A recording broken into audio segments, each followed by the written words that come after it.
घर न कुछ कहूँ,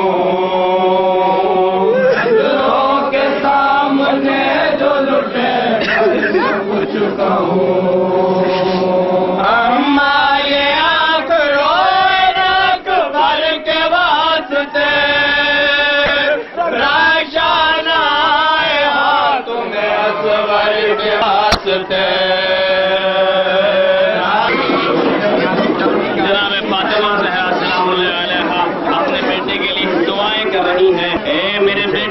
जब तू अली अकबर की लाश उठाएगा तो तू साबित कदम रहेगा। ए मेरे बेटा, जब ये गर्क तेरे हाथों पे मुस्कुराएगा और जब तीर लगेगा तो तेरा बेटा मुस्कुराएगा। मैं तेरे लिए दुआ कर रही हूँ। और अजीजान गिरामी, जब यहाँ से इमाम हुसैन चले हैं तो आपकी एक बीमार बेटी भी है।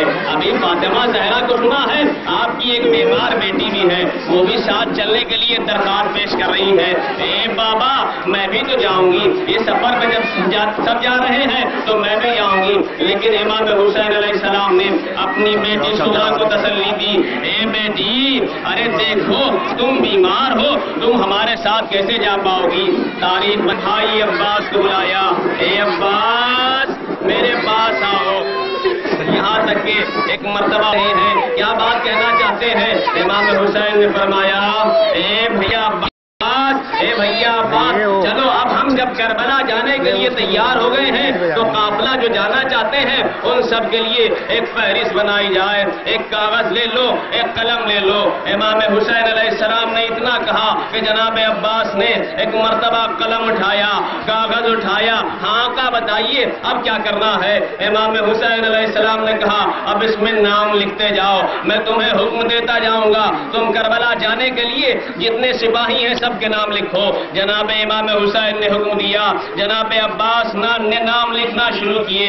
एक मर्तबा कहा, किसका नाम लिखूं आका बताइएगा? तो कहा, मेरे बचपन के दोस्त हबीब इब्न मज़ाहिर का नाम लिखो। ए अब्बास, अरे बुरैर हमदानी का नाम लिखो। ए अब्बास, अरे खुर का नाम लिखो। जब जनाब अब्बास नाम लिखते जा रहे थे और जब तमाम सहाबा के नाम लिख चुके तो आखिर में एक मर्तबा जनाब इमाम हुसैन ने फिर हुक्म दिया कि अब मेरे खानवादों में से जनाब अली अकबर मेरे बेटे का नाम फहरिस्त में लिख दो। और यहाँ तक कि जनाब कासिम का नाम और जनाब ओनो मोहम्मद का नाम। और जब तमाम नाम लिख चुके तो एक मर्तबा आवाज दी, अरे उस नन्हे शशमाहे जो करबला में 6 महीने का होगा उसका भी नाम इस फहरिस्त में लिख दिया जाए। जनाब अब्बास कहना मानते जाते हैं और इमाम हुसैन के हर नाम को जो आप लेके पुकार रहे हैं उसको फहरिस्त में दर्ज करते जाते हैं। लेकिन वो मंजिल आई कि जहां जनाब इमाम हुसैन खड़े हुए थे वहीं पे एक बीबी निकली जिसे जनाब ज़ैनब कहते हैं। जनाब ज़ैनब कहती हैं, ए भैया हुसैन, अगर मर्दों में तुम सालार काफिला हो तो औरतों में ये ज़ैनब जिम्मेदारी संभाले हुए है। अगर तुम मर्दों के लिए तो मैं औरतों के लिए हूँ। तो अब्बास, मेरा नाम भी तो फहरिस्त में लिखो। बस अज़ीज़ान गिरामी, अब सुनना आपके लिए मुश्किल होगा। दिल को थाम के सुनिएगा, जिगर को थाम के सुनिएगा, अपने कलेजे पे हाथ रख के सुनिएगा। औलाद वालों का मजमा है। बस जैसे ही जनाब ज़ैनब ने ये जुमला कहा तो जनाब अब्बास के हाथों से कलम छूटा और एक मर्तबा कागज छूटा। आवाज दी, ए शहजादी, मैं गुलाम होके आपका नाम कैसे लिख सकता हूँ? आप कहिए। अरे आका हुसैन खुद नाम लिखेंगे। आप शहजादी, आप इसलिए कि आपका सर तो कभी सूरज ने नहीं देखा, आपको कभी आसमान ने नहीं देखा। और मैंने अरे अब जनाब इमाम हुसैन से सुना है कि वहां जब हम सफर पे जा रहे हैं तो करबला का मैदान भी आएगा, करबला के बाद ये काफिला लूटा भी जाएगा, उसके बाद ये काफिला अरे कूफे भी जाएगा और कूफे में सरबराहना भी होना होगा। लिहाजा मैं नहीं चाहता कि मैं अपने दस्ते मुबारक से अरे आपका हाथ आपका नाम लिखूं।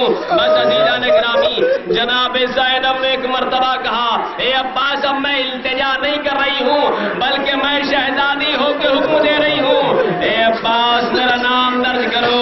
बस अज़ीज़ान मोहतरम, एक मर्तबा अब تاریخ میں لکھا کہ عجیب منظر تھا جو جناب عباس یہ کہہ رہے ہیں کہ کبھی سورج نے نہیں دیکھا، کبھی آسمان کے سامنے نہیں ہے۔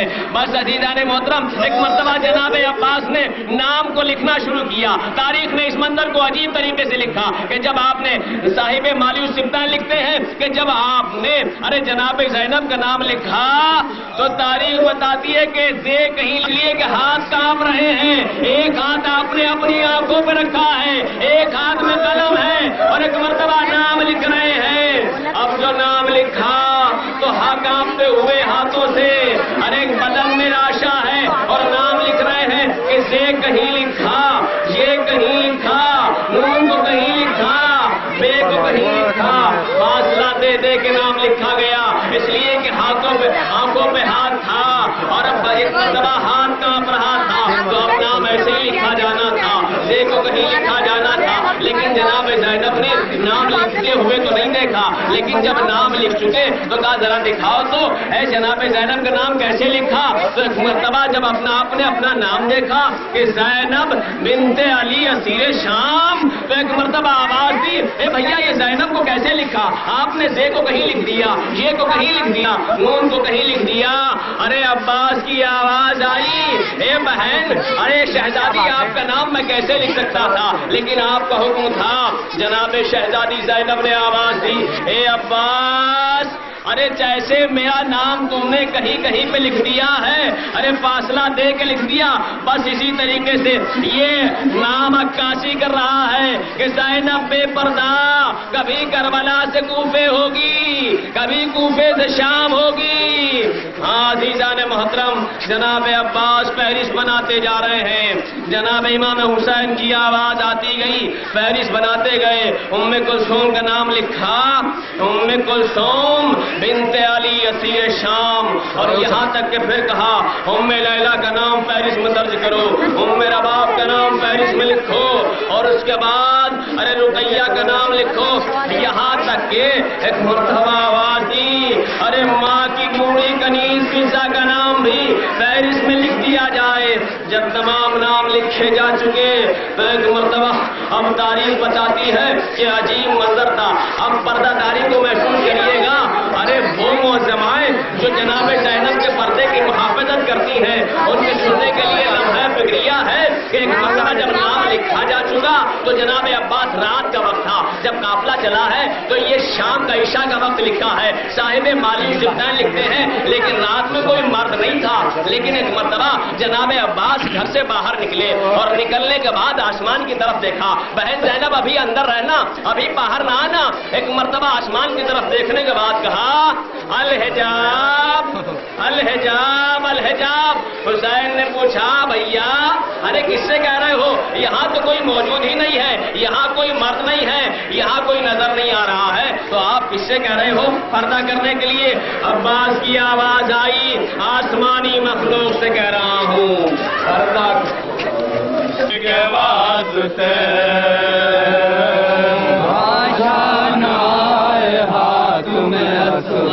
کے واسطے اماں میرے ارادوں کو آئے نہ کچھ دوا، جس وقت پائے معلوم بھیا تن کلا، اماں لگا اٹھے یہ قدم بید کے مثال، گھوڑے سے جب گرے میری خواہر کے گھوڑے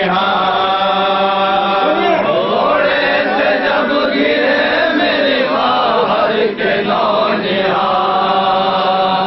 اماں کمر جھکے نہ تمہارے فدائی کی، لاؤں جو لاش اٹھا کے برابر کے بھائی کے،